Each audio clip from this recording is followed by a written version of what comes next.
जय Hind Rajesh. Thank you sir, आपने समय दिया। दरअसल अग्निवीर के मुद्दे पर मैंने और आपने कई बार बातचीत की और मेरे जो व्यूअर्स हैं उन्होंने इस बातचीत को काफी ज्यादा पसंद किया। अब जनरल एमएम नरवणे सर जो उस वक्त आर्मी चीफ थे जिस वक्त अग्निवीर स्कीम लॉन्च की गई, और उसके बाद कई बार सवाल उठे कि भाई क्यों नहीं आर्मी चीफ ने विरोध किया, क्यों नहीं उस वक्त के आर्मी कमांडर्स ने विरोध किया। तब अब आज नरवणे सर को मैं सुन रहा था तो उन्होंने एक स्टेटमेंट दी कि ये जो फैसला लिया गया, ये सब ने इस पर विचार किया, विमर्श किया, उसके बाद फैसला लिया गया और 4 साल बाद अगर वो देखते हैं तो वो देखते हैं कि अग्निवीर काफी सफल रहे हैं। उन्होंने कहा कि मेरी ही रेजिमेंट का सैनिक जिसे सेना मेडल भी मिला है तो वो मेरी ही रेजिमेंट का है। अच्छा लगा सुनकर, लेकिन फ्यूचर को लेकर, जब फ्यूचर को लेकर बात होती है या क्या इसका इम्पैक्ट इंडियन आर्मी में पड़ा है तो सब चुप हो जाते हैं। अग्निवीर स्कीम की वजह से 1.5 लाख से ज्यादा जवान कम हो चुके हैं, फ्यूचर अनिश्चित है, उसको लेकर किसी के पास जवाब नहीं है। ना तो नेता कुछ बोलते हैं, ना ही सेना के अधिकारी कुछ बोलते हैं। कैसे आप 4 साल बाद इस स्कीम को देखते हैं और नरवणे सर की स्टेटमेंट को देखते हैं सर? देखो राजेश, आर्मी ने या जनरल साहब ने जो बोला, जो सरकार के साथ जो केस चल रहा था वो ऐसे चल रहा था कि आर्मी में एवरेज एज प्रोफाइल कैसे कम की जाए। ओके। आर्मी से आइडिया ऐसे ऊपर भेजा जा रहा था कि जवानों को और अफसरों को भी एनकरेज किया जाए कि वो एक उम्र के बाद फौज छोड़ के सिविल में चले जाएं। जी। जो अलग अलग सजेशन दिए थे उनमें था गोल्डन हैंडशेक, कि चलो एक जवान है, उसकी 15 साल की नौकरी हो गई है जी। आप उसको बोलो भाई गोल्डन हैंडशेक, यानी जिसका मतलब है 5 लाख 10 लाख 15 लाख 20 लाख सरकार देगी, ओके। और बाहर एक अच्छी नौकरी देगी और वो चला जाएगा। इसी तरह से जो गोल्डन हैंडशेक प्रपोजल अफसरों के लिए था, आर्मी हेडक्वार्टर का प्रपोजल, जी। ये मैं आपसे 10 साल पहले, आज से 8 साल पहले की बात कर रहा हूं, जो कि जनरल साहब भी बात कर रहे हैं कि अफसरों को भी गोल्डन हैंडशेक दिया जाएगा जी। कि ये तो एक्स्ट्रा 10 लाख 20 लाख 30 लाख 40 लाख और घर जाओ, और तुम्हें किसी पब्लिक सेक्टर अंडरटेकिंग में नौकरी मिल जाएगी। ठीक। उसकी मूल भावना ही थी कि एवरेज एज अफसरों की और जवानों की कम होनी चाहिए। सही बात है, लेकिन उसके साथ ये कहा गया था कि गोल्डन हैंडशेक होगा, जिसका मतलब है कि काफी बड़ी तादाद में उसको पैसे दिए जाएंगे और उसको बाहर एक बढ़िया नौकरी दे दी जाएगी। 100%। ऐसा नहीं था कि शायद उनको भेज देंगे, वो दौड़ेंगे कूदेंगे फादेंगे और बीएसएफ सीआरपीएफ ज्वाइन करेंगे, ऐसा नहीं। गोल्डन हैंडशेक का जो आर्मी ने प्रपोजल दिया था अफसरों के और जवानों के लिए कि वो आज आर्मी छोड़ेंगे, ऑटोमेटिकली वो सिविल में या किसी भी सरकारी नौकरी में एब्जॉर्ब हो जाएंगे। ठीक है। और उतनी सीनियरिटी के साथ, यानी अगर एक अफसर जाता है 20 साल के बाद तो वो वहां ज्वाइन करेगा उसी पद पर या इक्विवेलेंट लेवल पर ज्वाइन करेगा, 20 साल की सीनियरिटी मानी जाएगी। ठीक। इसी तरह से जवान जो जाएगा वो एक अच्छे पद पर जाएगा, उसकी सीनियरिटी काउंट होगी।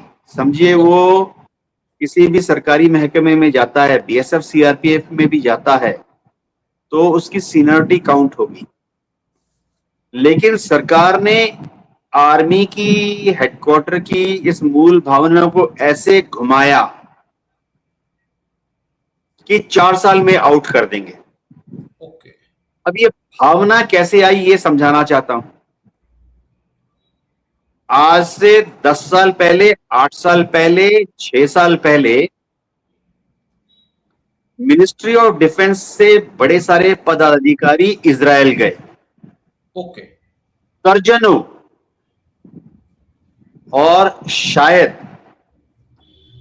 अजीत डोभाल को, जो हमारे एनएसए हैं, ऐसी फीडबैक मिली कि इजराइल की आर्मी को देखो, दुनिया की बेहतरीन आर्मी है, वहां पर तो सब लोग ज्वाइन करते हैं 2 साल के लिए और फिर अपने अपने काम पे चले जाते हैं। तो देखो इजराइल की आर्मी कितनी शानदार युद्ध लड़ रही है। तो इसी मॉडल को हम भारत में ले आते हैं और चलो 2 साल नहीं 4 साल अग्निवीर कर देते हैं इजराइल जैसा। ओके। एमओडी के कुछ बाबुओं ने चाइनीज पीएलए सोल्जर का भी अध्ययन किया। चाइना में भी ऐसा ही होता है, जवानों को जबरदस्ती चीन में 3 साल के लिए भर्ती किया जाता है। जी। 3 साल के बाद उन खत्म, वो अपने अपने घर में चले जाते हैं। तो एमओडी के बाबू ने कंक्लूजन निकाला कि यार 2 साल की नौकरी में अगर इजराइल की फौज इतना अच्छा काम कर रही है, 3 साल की नौकरी में अगर चीन की फौज इतना अच्छा काम कर रही है, तो भारत में 4 साल में क्यों नहीं कर सकते? सिर्फ 4 साल रखो और यूज एंड थ्रो। ओके। ये जो एमओडी के बाबू हैं, जो रिपोर्ट अजीत डोभाल के पास भी गई, एनएसए के पास भी, उन्होंने बाकी चीजों को अनदेखा कर दिया। वो अनदेखा ये कर दिया कि इजराइल में तो सबको कंपलसरी है फौज ज्वाइन करना। एग्री। कोई बच नहीं सकता, चाहे जनरल का बेटा हो, एमपी एमएलए का बेटा हो, इजराइल का प्राइम मिनिस्टर का बेटा, उसको फौज ज्वाइन करनी है कंपलसरी, चाहे लड़का हो या लड़की हो। ये इन्होंने अपनी रिपोर्ट में लिखा नहीं। ओके। ऐसा भारत में नहीं है। भारत में जिसकी मर्जी है ज्वाइन करता है, जिसकी मर्जी है नहीं ज्वाइन करता है। तो इजराइल में क्या, क्योंकि सबको ज्वाइन करना पड़ता है, तो इसलिए 2 साल के लिए ज्वाइन करवाते हैं। ठीक है। चाहे आप इजराइल में आप पीएचडी हो, आप सुपर डॉक्टर हो, ओके। डबल एमबीबीएस हो, एमडी इन हार्ट गायनेकोलॉजी हो, लेकिन आपको इजराइल की आर्मी ज्वाइन करनी पड़ेगी। ठीक। तो इजराइल को प्रॉब्लम नहीं है, सब लोग ज्वाइन करते हैं, 2 साल करके घर चले जाते हैं, खुशी खुशी घर जाते हैं। जी। क्योंकि असल में वो चार्टेड अकाउंटेंट है, असल में वो डॉक्टर है, असल में वो इंजीनियर है, असल में वो मैकेनिक है, जो अपने घर में बैठे बैठे 30,000 40,000 कमा रहा है इजराइल में। तो 2 साल के बाद छोड़ देते हैं, वो खुशी खुशी घर चले जाते हैं। ऐसा भारत में नहीं है ना। एग्री। भारत में तो ज्वाइन करते वक्त भी जिसको खुशी होती है, जो दौड़ भाग कर सकता है, वो ज्वाइन करता है, और जिस दिन छोड़ता है वो दुखी दुखी घर जाता है, क्योंकि कल से अनएम्प्लॉयमेंट देख रहा है, कल से वो बेरोजगारी देख रहा है। जी। ये समझनी पड़ेगी। इजराइल में कोई बेरोजगार नहीं बैठता। उसने इजराइल की आर्मी 2 साल की क्योंकि जबरदस्ती करवाते हैं वहां पर। एग्री है। तो वो तो इंतजार कर रहा होता है, यार छूटे तो मैं अपना डॉक्टरी का काम शुरू करूं, ये छूटे तो मैं अपना जो सिविल में आर्किटेक्ट का काम कर रहा हूं वो शुरू करूं।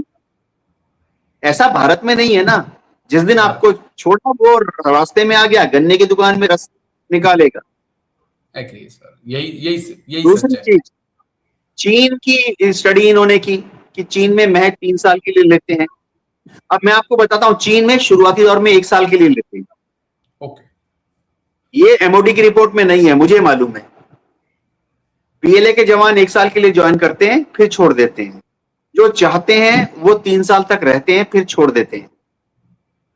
वहां ऐसा है क्योंकि हर घर में, चीन में 1950 के दशक में, 60 के दशक में, 70 के दशक में ऐसा मौसम था कि सब घर में सरकारी आदेश से सिर्फ एक बच्चा पैदा होता था।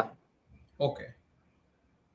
तो हर घर में जब एक बच्चा पैदा है तो फौज में कौन जाएगा 10 साल, 20 साल, 30 साल के लिए? तो चीन की सरकार ने कहा ठीक है यार, आपके घर में एक एक बच्चा है, आप इसको 1 साल के लिए फौज में भेज। तो फौज में क्या करता है, कुछ ट्रेनिंग लेता है, उसके बाद छोड़ देते हैं उसको। जब लड़ाई होगी तो उसको बुला लेंगे, वो रिजर्व में रहता है।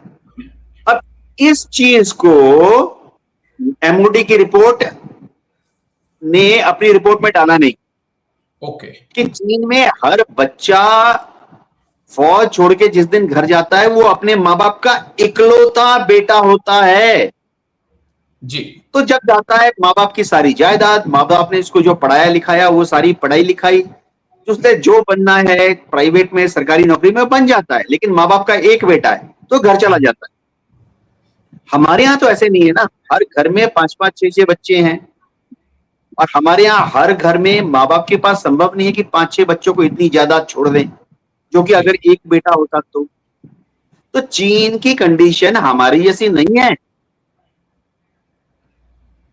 ये चीज एमओडी की रिपोर्ट खा गई, और उन्होंने कहा भाई चीन की तरह से, इजराइल की तरह से हमारे यहाँ भी 2-3 साल की नौकरी होनी चाहिए, उसके बाद चलो 4 साल की नौकरी होनी चाहिए, उसके बाद छोड़ दो इनको। तो हमारी तुलना ये पश्चिमी देशों के साथ, इजराइल के साथ या चीन के साथ कर रहे हैं, वो गलत है। Okay sir.